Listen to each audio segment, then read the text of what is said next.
what do you think is one of the biggest myths that people believe about career growth and leadership? That hard work and just getting the job done will get you moving up. It doesn't. It's about visibility, controlling the narrative. You have to advocate for yourself. As a leader, the impact of your work shows through your people. So if your people are not actually talking about all the things that they achieved, then that takes away also from the impact that you are creating. People are always looking for people who can get things done. And telling people that you have added that value, people will come to you. That was a mental shift in realizing, am I at the edge of my limit? Shahrukh Kazmi, currently Chief Product Officer at Volvo Autonomous Solution. When we met, I was just about to transition from an automotive company to Amazon. And what brought you to me? Why did you seek coaching? Were you trying to unlock something? Did you need help with something? I was looking for someone who can guide me through that transition, going from a typical engineering to a kind of highly driven, fast-paced kind of company and move into a very senior role. And you helped me unlock a lot of that. I'm just curious, what do you think is one of the biggest myths that people believe about career growth and leadership? The biggest myth was also one of those one I held as well, was that hard work and just getting the job done will get you moving up. It doesn't. I think what you made me realize was it's about visibility, controlling the narrative about the impact you make, and also how you add value to other people. You have to advocate for yourself. People don't really understand that. They think they do great work and that just shows. But if we don't actually talk about this, then people don't know. And people are really busy at the working environment, so they don't really have time to see all the impact that we do. Making people realize that what impact you have made, marketing yourself, you are convincing others to invest in yourself, to give that value. So it's not self-promotion, you are doing leadership. So how do you think that the way you lead has changed since we started working together? It has completely changed my leadership approach. And I think my team and colleagues I work with, they can see it. I seek more feedback, more for myself and also for my team. And because I've seen that hard work alone does not add value, you have to advocate and tell people what value you add. I also now do this for my team, creating opportunities for them to get visibility, shape the narrative for their impact, and get control of their future. As a leader, the impact of your work shows through your people. So if your people are not actually talking about all the things that they achieved, then that takes away also from the impact that you are creating. So I love that mindset. I think a lot of leaders do not think like that, and they do not really push their people to advocate for themselves. So I think it's so important, especially for the people listening to this interview right now, to shift a little bit their mindset and the way they lead and how they see self-promotion. 100% right. I can tell you, and I can see the value of it. The higher you go, your work shows through your team, and you really have to advocate for them, and it pays back multiple times. I want to ask you a question about why did you choose me? So people usually choose a coach because of chemistry, because of their background. What made you choose me? One was I was looking for someone who has gone through certain same kind of challenges, is a technical leader. I think you had that kind of a profile. Then you went into Amazon for a while as well. So I could see that the discussion I will have would be very practical, and you will give me genuine advice. And you did that. Not only you helped me understand the leadership side of it and how to do self-promotion and putting that value out, you helped me realize that how to move within a new company. What was the impact that coaching had to you, both mentally, practically, skills? Like what changed? What happened? What have we achieved together? We connected right before I was moving into my new role. My impact came across very quickly in matter of weeks and months as I moved into that new role because of the discussion me and you had. I knew how to move within the organization, but it has not stopped there. We worked for a very limited time. It has still paying off now in my next role, where I'm looking and still using the things me and you talked about self-leadership and promotion. In Amazon, it's pretty difficult to move around. And within a few months, you were so sought after in so many different departments. People started reaching out to you. So I'm just wondering, what is it that you learn about your own worth, your own value, that you think translated into having so much success within that role? I think the key thing I realized was if you show that you can add value and fix real problems, people are always looking for people who can get things done. And that showing that value and telling people that you have added that value, people will come to you. They will seek out to add you to your team because they want people who can get things done. But one of our biggest successes wasn't that, actually. Was what happened after Amazon. So can you tell me a little bit about that? Whatever you can share. I know a few things are confidential here, but whatever you can share. I moved into my new C-suite role as a chief product officer. Even then, I think briefly we talked before I moved. You helped me realize how to move in that space.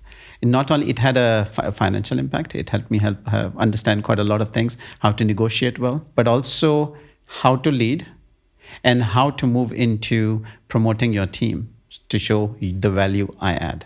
What changed on the way you viewed yourself and you went after this position and you got that position? Every change brings something which not many talk about, which is the imposter syndrome. Mm-hmm. Every change brings that. And our discussions at that time made me realize that it is just part of the process of kind of going through that. And once you realize that, then you go into that transition of fighting for yourself, negotiating, even understanding how you will do the job, what would be the scope of that job. Those things can only happen if you know that this imposter syndrome is just part of the process.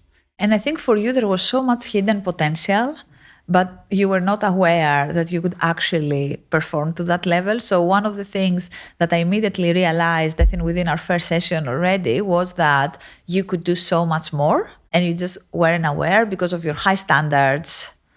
You thought that, in order to do that, I need to do X, Y, Z, while you were already fully capable and performing way above the role that you have chosen for yourself in Amazon. Exactly. Yota, do you remember our first conversation? I was very proudly telling you, this is what I do, this is the impact I'm doing.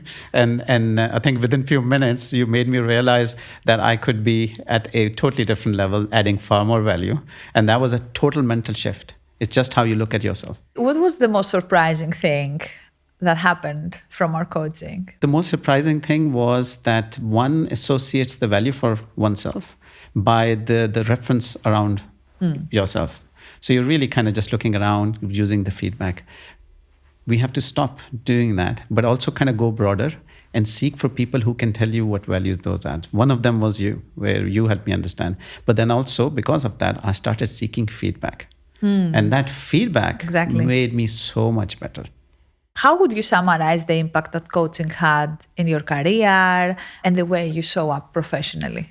You were very tough on one thing. You actually gave me a lot of tasks in terms of making sure that I show up in a right way to lead people. Then also to how to advocate for myself and for the team, and how to present, how to seek those opportunities out, and those opportunities opened more opportunities. So one of the transition from our coaching was that it kept on paying. It's really interesting that you are at that very senior level in your career, you're leading very big teams, you have high impact, and yet you also talk about imposter syndrome. You also talk about not knowing your own worth and your own value. So what advice would you give to people who might be a few steps behind, based on the coaching experience we had, but also based in general on your experience in your career and your career trajectory so far? I think my main advice would be, I totally relate with you. And so does everyone else in this world. Everybody goes through that process. The only problem is if you choose to remain stuck in that. And that is a personal choice, because there's a lot of things you can do. You can self-audit, things which we did together, to understand where one can add value, but also how to promote the value you add. It takes few weeks and months, and you can transition easily out of that phase. It's not about self-promoting itself, just saying what I did. It's the value you add and how you prove to others that if they invest in you with time, roles, positions, or really cool projects, what you will bring back. They will only know if you tell them. Nobody can guess it. So I think it's self-leadership, not promotion.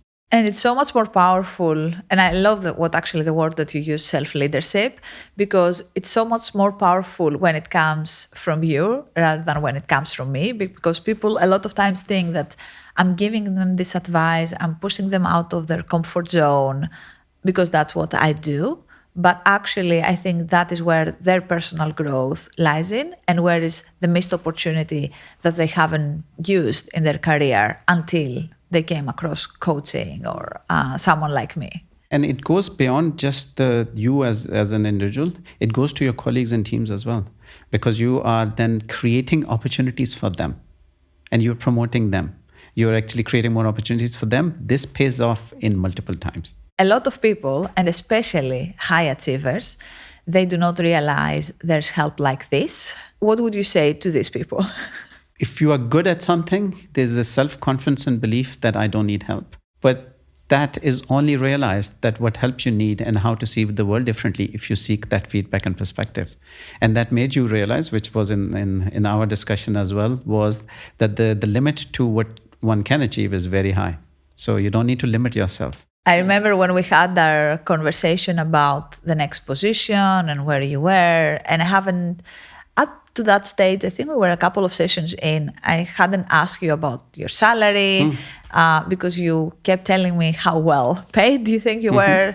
So I just took your word for it. Yeah. But then as we were interviewing for the next position and it was way more demanding, it would really require you to step up significantly. What was the mindset shift that you needed to do in order to get that position, but also in order to be rewarded fairly for the impact that you would be bringing in the organization? Good. I think the main mindset shift which I had was you don't negotiate with the frame you have.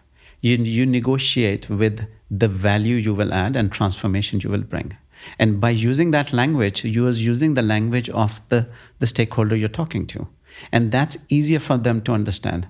And it's not a win or lose situation. They also want you to win. So it's a win-win situation. By telling them that you are at this value, you can really negotiate quite well. And I think a lot of times when I do salary negotiation, people, they want to ask for a promotion. But what I tell them is, no, we need to build a business case. And if you are able to successfully communicate the value that you will bring in the organization, then the number that you're going to ask, it doesn't really matter, because what they are paying for is for the value and the impact and not just for a promotion or a pay rise. So I think there's a shift that needs to happen on the way we're thinking about I'm asking for more, to exactly what you say is I need to communicate the value, the potential, what I can bring in the business. And of course, that will also be translated into a better salary, a better title, and all of that. 100%. If I add, the best way to ask for something is to ask for, I want to add this value. When you do that, it unlocks more opportunities because you're speaking someone else's language. When you ask for something, I want this, it's more hard to convince. What would you say to someone who thinks that asking for more might be too much? I think one advice is there might be someone less qualified, just looking at a normal distribution, than you who might be asking for more. And they will get it because they chose to be brave and ask for it. And the second one is, it's not that you are asking for yourself more and somehow you are getting a better deal. You're investing in yourself and you're also in other people investing in you. They will trust you that you will bring more value to it. It's not a bad thing to ask.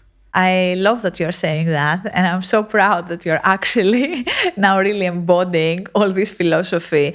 And I think the reason I love working with leaders is because I think that's the cultural shift that we need to do within organizations. We need to realize that we do want our people to advocate because that is essentially bringing even more value in the business. We know talent attraction is a big problem for most companies, and our people is the best advertisement we could ever do. So a lot of times people say, oh, I don't want to introduce you to my employer. But I think actually there's so much value in helping your people grow and show the impact. Exactly. And I think one of the things which has changed since we started working a while back was your brand is your team and the people you lead. So if you help them develop a good brand, you are really building yourself up and you have to invest in them. I think that personal branding is one of the 4 core skills that a senior leader should have. The others are network, leadership, of course, and being able to do your job. Actually, and delivering, be competent and being able to deliver. Exactly. But people don't always put personal branding or networking within the 4 core. If you're competent and you're doing an amazing job, that helps you to get through the door and stay in the room. But if you want to rise up, you have to do what you just said. You have to promote, advocate, not only for yourself, for your team as well, and tell the world if they invest in you, this will be rewarded back. Was there a moment that you might recall where things just clicked?